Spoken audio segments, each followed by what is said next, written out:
Okay, so welcome everyone to this virtual meeting to discuss NPA 2025-0025.01.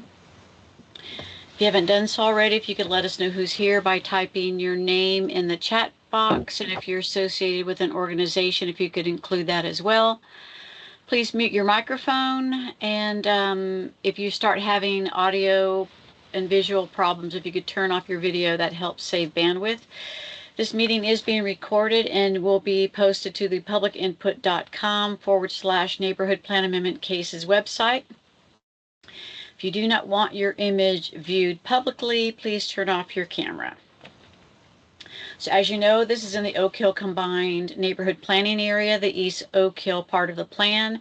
My name is Maureen Meredith. I will be the meeting facilitator tonight, and I'm also the Plan Amendment Case Manager.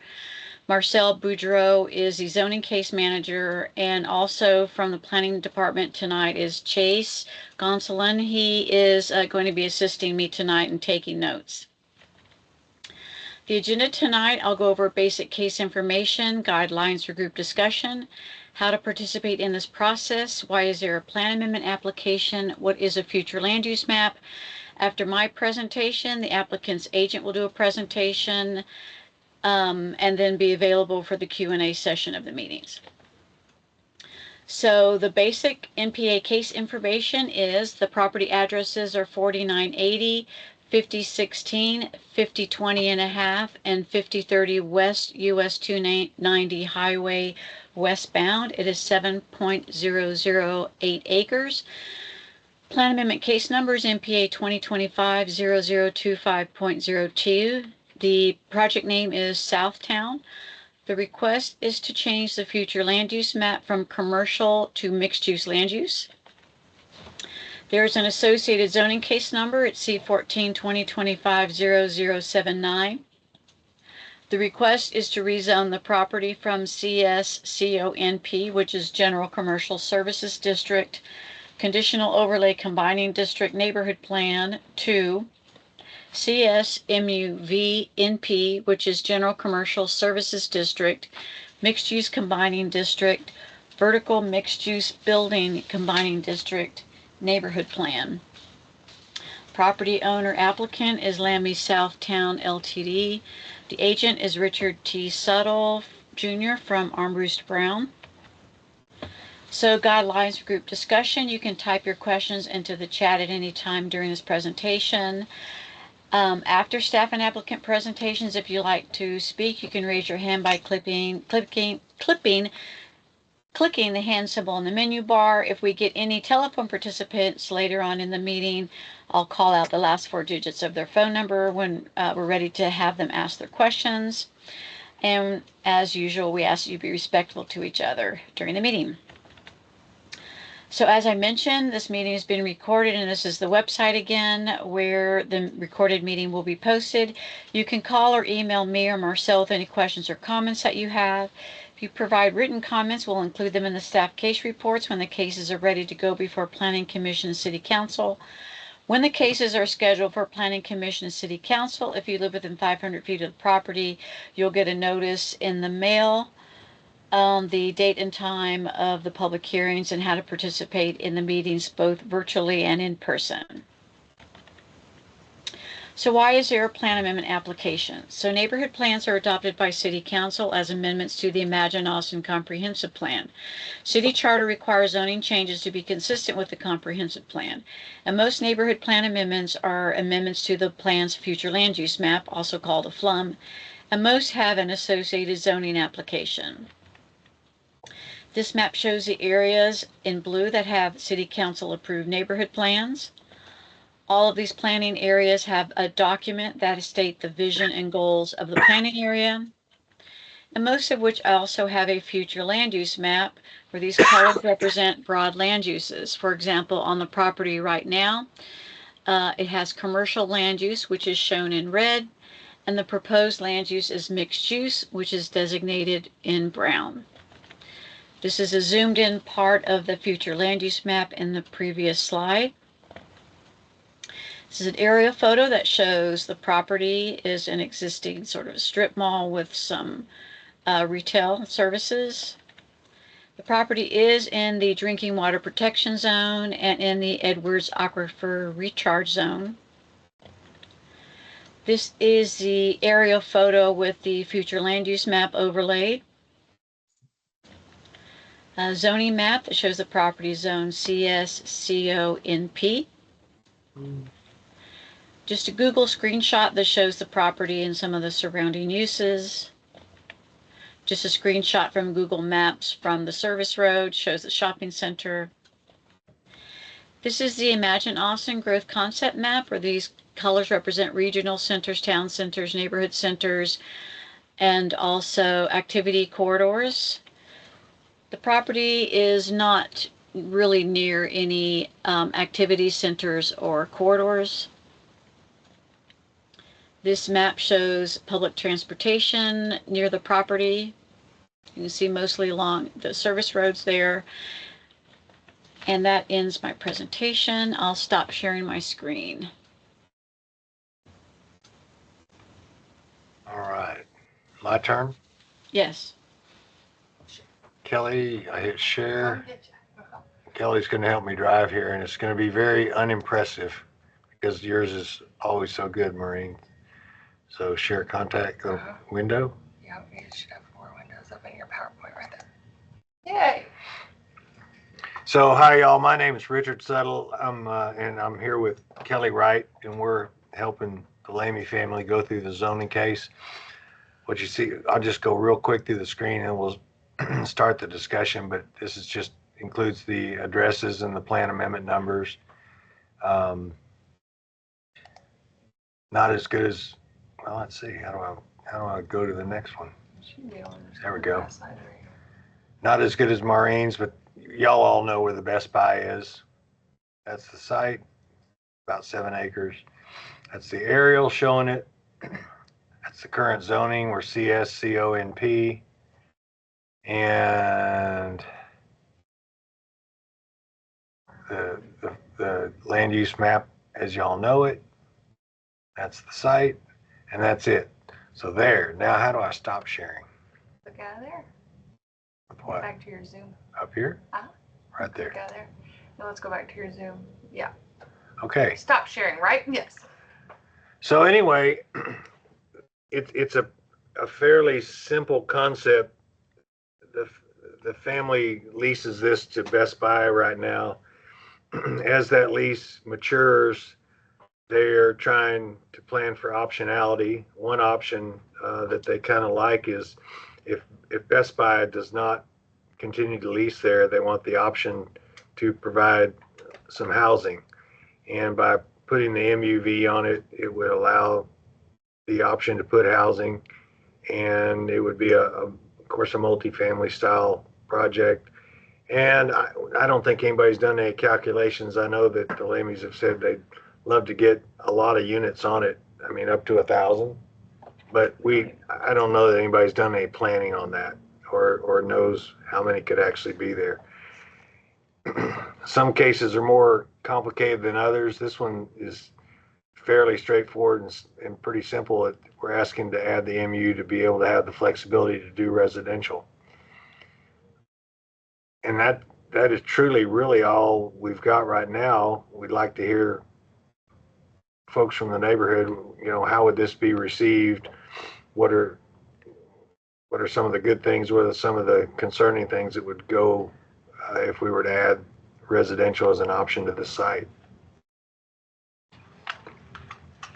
And with that, I'll turn it back over to Maureen. Okay. So since there's just a few people here, people don't need to raise hands. You can just go ahead and unmute your microphone and just ask your question whenever you're ready. Lee, Jeffrey, and Rita.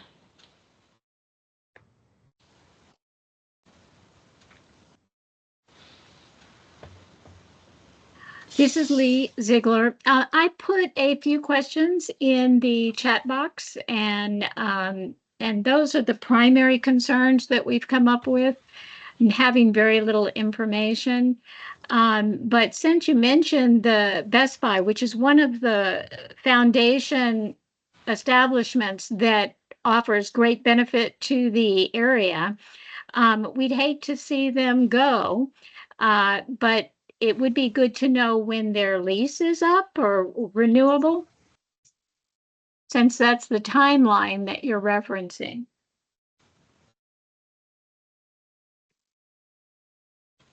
I do not. So we're going to get a list of questions because that's in terms of a lease. I have to make sure, one, I have to find out the answer, and number two, I got to find out whether I can disclose it outside the lease. But we've put that down as a question to get back to the neighborhood on. And the conditional overlay, which appears to be going to the dust, is there some reason that you would not honor the conditional overlay?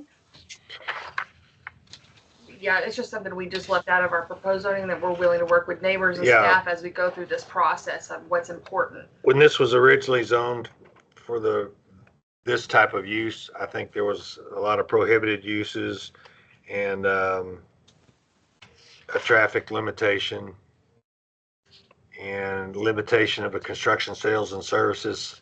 So I would think that we'll talk to the landowner, but I don't know why we couldn't continue most, if not all of these again. Very good. And then I was a little confused why you couldn't, since the state just passed the bill that Senate Bill 840, which allows for mixed use and multifamily in commercial, why this is necessary at this time. Well, when we started talking about this, 840 hadn't passed.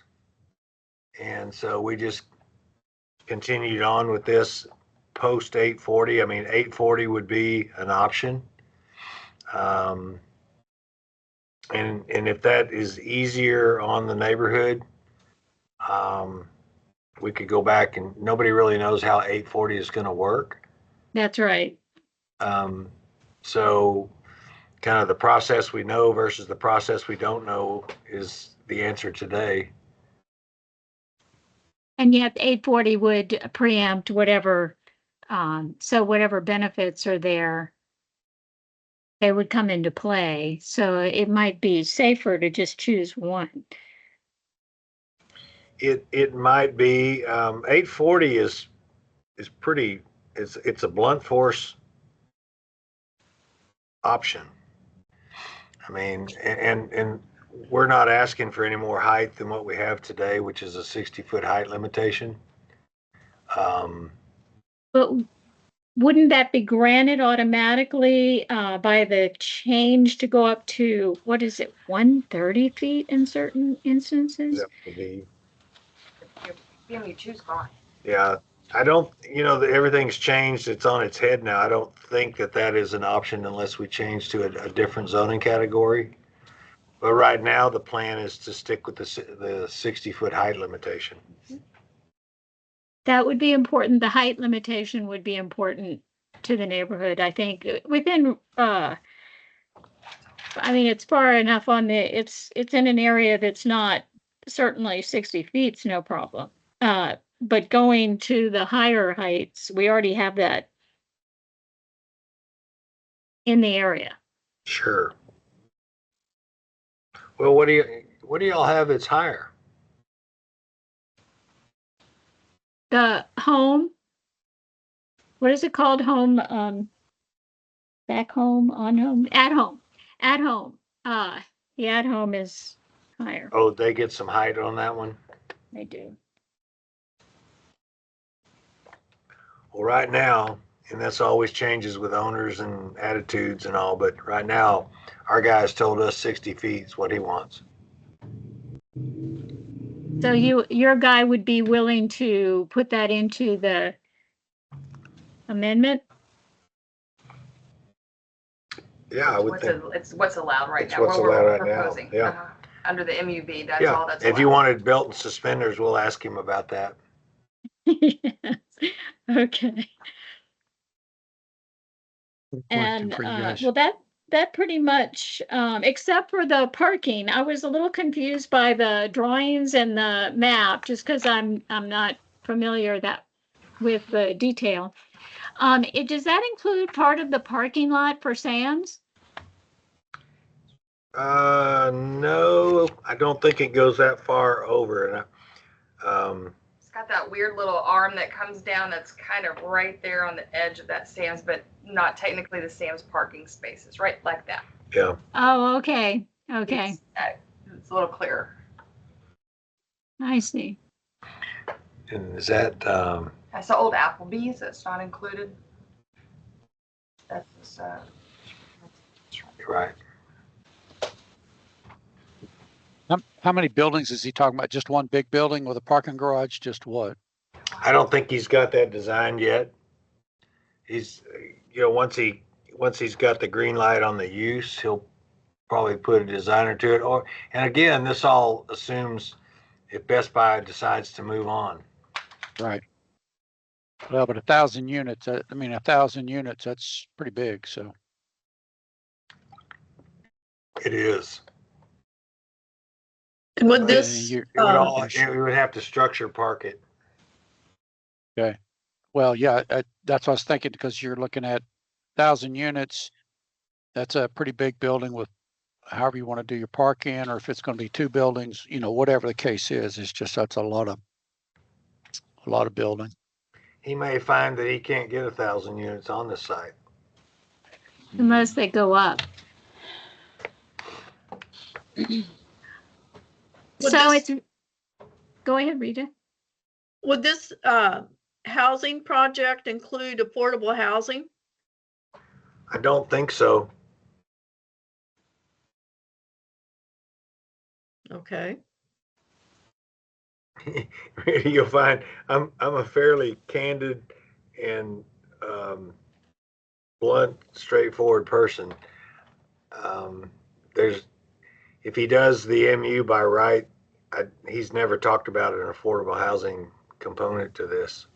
he needs the B. If he had to have the V, B, he would he have to. Just flexibility right now. Well, he could go higher if he had that.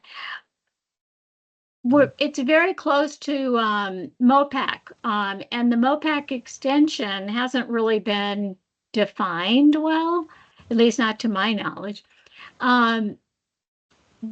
Doesn't that present a little bit of a problem? I mean, they'll probably need an easement on what appears to be his property.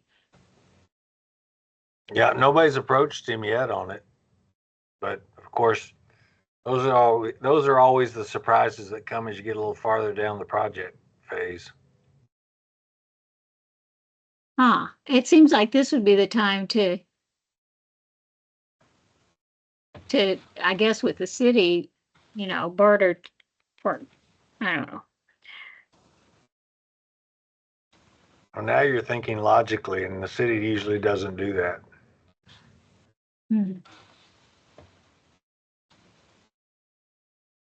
Well, it's at a very, that intersection is crowded and will be more so down the line. So then you're talking about, I think, what was it, how many cars? 4,000, did they say? Am I on a different case? 4,000 cars was the No. estimate, Maureen? I don't know. No, I can pull the TIA, but no, I mean, we had to do, we maxed it out with, even with the units, and we were under the 2,000 trip threshold, where TIA is not required at this time. Oh, you were under. You were under because it was Yeah. not an increase of, Correct. it was not an increase from the existing 4,000. You're exactly right. I just looked at this TIA, and that is, you're correct. It was 4,500 today, and the proposed 4,700 with a difference of 200.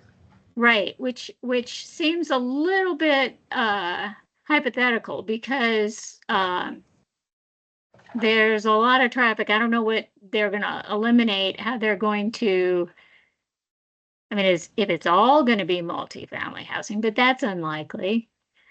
So there are going to be cars still coming, and then you're talking about 1,000 units with at least 1,000 cars. So it's kind of That's kind of iffy. Well, that was all of my questions. I don't know if anybody else has any. Rita? No, I was just concerned about the affordable housing on this, and that's a lot of units if you're gonna build it. And like you said, the traffic problem right there, that's gonna create bigger issues than what we already have there. Right. Oh, and I think it said there wasn't, I think I'm on the right case. It said there wasn't additional entrances and exits planned. Well, that is true for today. As you know, we don't even have a design yet. And Uh-huh. when you start getting into the details, there's no telling. I mean, it's Well, easier to but keep your existing driveways, but yeah, if they won't function right, no. there'll probably be a change, and that'll come up in the site plan process. And people use, it's a very difficult intersection. People will, especially coming from Southwest Parkway, will use the right lane service road, go but between Best Buy and Sam's to get to the other side rather than go all the way around. And Cut through the parking lot, oh yeah, even with the speed bumps. oh yeah, yeah, it's faster. It's a lot faster than going all the way around. Oh, I never thought of that. I hate those speed bumps next to the mattress store. Yeah, yeah, it's at the automotive, Sam's Automotive, but well, it's not even near the mattress. The mattress is on the corner, I think, the corner of the building. Yeah, it's to avoid all that. You avoid it all. Yeah, if they could work out the traffic, that would be really that's gonna make things crazy. Now, if Sam's, well, Sam's will still be there. Yeah. And Best Buy gets a pretty full lot, so I guess you do have those cars. I don't know. I don't see how they could take away. It's such an important commercial area for a lot of people that it would be it's a tough loss if you take away Best Buy. Well, and then Sam's probably wouldn't be affected that much, but it's great. That's going to be, I mean, I would love to see that developed more commercially and maybe a high rise, but I don't know. The parking lot has spaces, but it would have to be rearranged to, yeah, it's a big lot.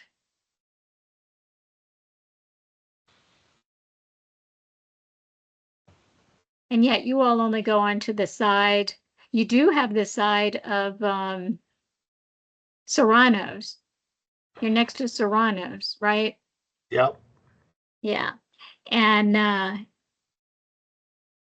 so you have that little parking space. That's not much, but it's there. But that right between those two buildings is a shortcut. You never should have told me that. Uh-oh. What'd you do now? No. Because I could come from Specs and cut right through there and get right on the Mopac. You could. Although if you're going Mopac from Specs, yeah, it just depends on the traffic. Yeah. There's those of us that go in behind Specs to get over to Sam's. So Yeah, I've done that, I do that all the time. and there's no speed Mhm. bumps. Yep. Mm-hmm. Okay. And by the way, I'll get full disclosure. I don't want Best Buy to go anywhere. I love Best Buy. We do too. Yes. Well, Serrano's just remodeled too, a little over 8 months ago. Yep. And I don't know what y'all think, but I think their food is good, and I like their fajitas. Yeah, Serrano's is pretty good. Mhm. So anyway, but it's out of our hands in this case. The only other thing I can see is, and that's going to be between the owners and Sam's. They still got to have that access for their trucks to get into it because that loading dock is on the backside. Yeah, So, we'll have lots to work out if this oh ever yeah, comes to fruition. yep. That's that'll be a hell of a build. I think the biggest thing is the transportation and the getting around. It's on top of keeping what we can, getting around is going to be a nightmare. It's already congested, Well, but that intersection, since I use it quite frequently, it has always been bad. With those 5 entrances, it's not so much that, it's the amount of traffic coming from the feeder roads that block everything up, and people trying to come all the way across off of Southwest Parkway when they're trying to go north to get in there. So right. the traffic has always really needed some major issues there, but it is what it is. So And that's not going to be cured by, at least from what we can see of the plans, that's only going to be worsened by the MOPAC extension. Which is why I'm thinking the right of way is going to be very challenging. Well, this whole zoning case may go away if TxDOT takes us out. Oh, because you're well, right I on don't think they MOPAC, can so take- that you're on MOPAC, so you'll have to do all the stuff through TxDOT too. So Yeah. Yeah, I'm the guy that I live north of the river. I'm the guy that comes south, comes down to Southwest Parkway, turns left, and then I make the harrowing weave as I'm turning left to get into the Best Buy parking lot on the frontage road. And that's always fascinating. It nearly gets me divorced every time, my poor wife. well, Yeah, you you can go should to always that shoot for the last north entrance. entrance. Always shoot for the north entrance. That's Yes, the the only last safe one. one. That's the through. That's where you go to cut through. Giving away all the secrets. I like it. Yep. Well, that's all we have. I mean, And that's all we have, I think. Yes. Okay. Oh, actually, probably didn't need to stop sharing. So, oops. Let me get back to my screen. Presentation. So the next steps, my team will meet, we'll make a recommendation on the flum change. We'll pass that recommendation on to Marcel, the zoning planner. They'll make the recommendations on the zoning request. Then we'll reach out to Richard and Kelly, and we'll start looking at planning commission dates. Once we finalize a date, I'll reach out to you, Lee, to let you know so we can start letting you know when to have a letter of recommendation submitted so we can include it in our staff case reports. But like I said, the cases have not been scheduled yet, but we'll keep y'all posted. Thank you. And Lee, I know you and I have been in contact with each other, so I'm here and available with any questions that come up between now and then, and we're always more than willing to talk.